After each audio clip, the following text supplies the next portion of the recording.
Hello, this is Craig from bitsbox.co.uk. In this video I'm going to show you how to paint a Ghoulish card scheme on a Hexwraith from the Nighthaunt faction of the Grand Alliance Death for Warhammer Age of Sigmar. So this model has already been base coated in Ulfwan Grey. I've used the airbrush to airbrush this colour all over him, and he was given a grey primer originally. As you can see, I'm going to take some white scar, also from the Citadel Air range, and I'm going to apply this to the model at a 45-degree angle, just over the tops of the cloaks and on certain parts of the bone areas. So it might be a bit difficult to see on the video, as this is quite a subtle little highlight. It just adds a little bit more to the miniature. This step is completely optional, however. Now, if you don't have an airbrush, you can easily just apply this by brush. Just gives a little bit of highlight just at the tops of these cloaks.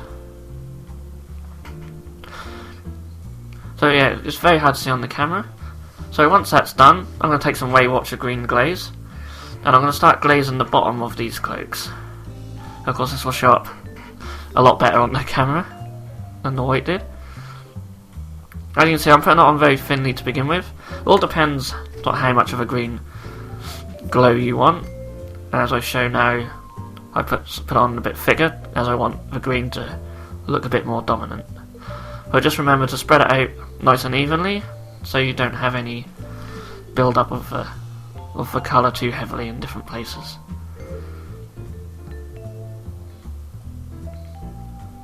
And I do this on all the bottom of the cloak, going all the way around the model.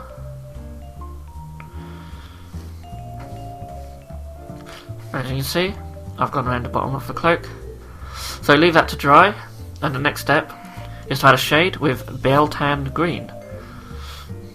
So this is just a shade wash just for the recesses and the folds of the cloak. And I just apply it quite generously just in these areas, just to add a little bit more depth to the cloak.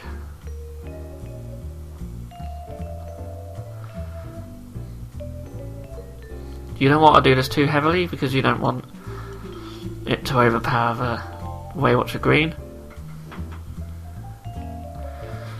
See, I'll go around the other side as well, doing exactly the same thing.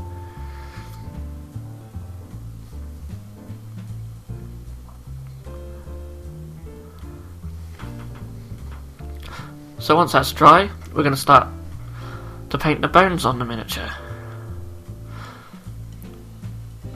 So I'm going to take some lilac oxide, and I'm just going to apply this over all the bones on the horse and on the rider as well. This gives it a nice sort of ghoulish green sort of colour to the bones, which is the theme that I want to run throughout my army. So you don't want to apply this too heavily, but just enough so it tints all the white to like this ghoulish sort of greeny colour.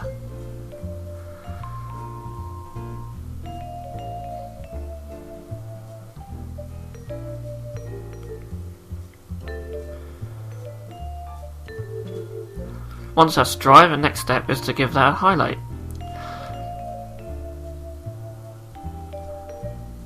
So I'm going to take some Praxeti White from the Citadel Dry range, and of course we're going to dry brush this. So I'm going to dry brush it on all the bone parts, just using a small dry brush. You can see it really just brings out the bones, such as the ribs, the fingers and toes.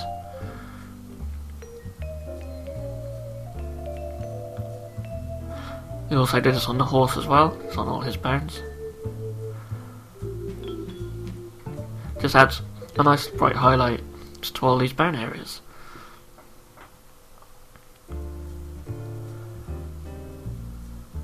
So with that, the bones are done. I'm now going to move on to his cloak, or his robes I should say. So I'm going to take some Ink by Darkness, just going to apply this all over his robes. Now some of the Hexwraith models will have more robes than this guy does. They will all be painted exactly the same way.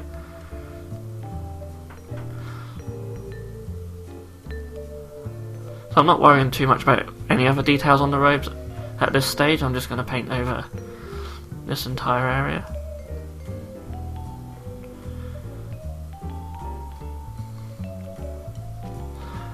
So now that's complete, the next step is to put shade wash. So I'm going to take some Nuln Oil, because I want these robes to look really dark, but I also want them to have that sort of greenish look to them, which we got from Ink by Darkness. That's why I didn't go and paint them black.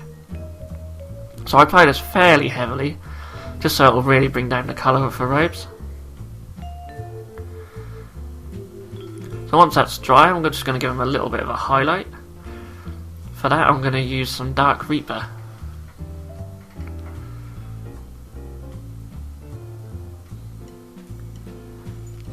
Now I'm just going to apply this, sort of similar to an edge highlight, and just hit all the raised areas of the robes.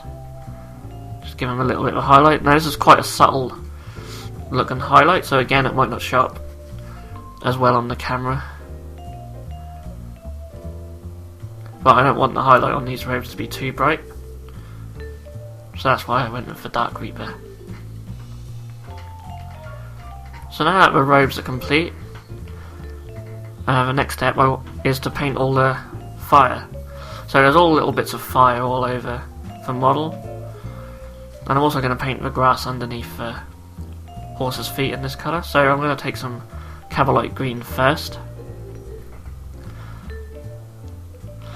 So I actually miss out a couple of bits by mistake, which you may see later on the miniature of these fire parts, but I do eventually go back and paint them all. But there's fire on his robes, on his weapons, and at the ends of his chains as well, as you can see. Once that's dry, I'm not going to shade wash it, but I'm going to go straight into with a highlight, and for that I'm going to use Moot Green. And this is quite an extreme highlight, but that will really brighten these flames up, and they'll look quite striking on the miniature once they're all painted. So just carefully use a thin brush just to pick out all the raised areas of the flames with the Moot Green, and you can see already how sort of bright it is, but that's sort of the effect that I'm looking for.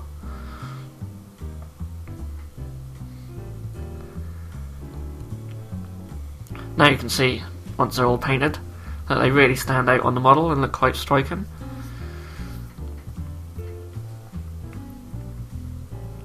So next I'm going to paint all the metal parts, just with lead belcher.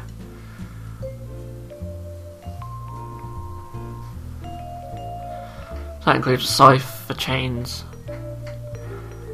There's a couple of little details on his horse as well. So just be careful not to get any on the parts you've already painted, of course. So before I shade that, I'm going to paint the fabric reins and the shaft of his weapon with Rhinox hide. On some of the horses, the plate on his face will be metal, but on this one it looked like it was fabric, so that's why it's going to be painted in the Rhinox hide as well. And also the reins will be this colour. So I was just showing you the different parts that I paint, but of course go over all these parts with the colour until they're complete. And with that, they're all base coated. So now I'm going to shade the Rhinox hide parts and the metal parts with some Nuln Oil. This is to really darken down the metal, as I don't want to look too bright on the model.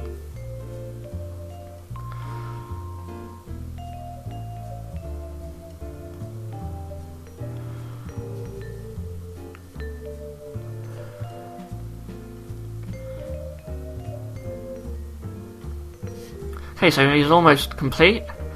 There's one last little step I want to do, and I'm going to come back with the Waywatcher Green, and I'm going to paint it in his eye sockets.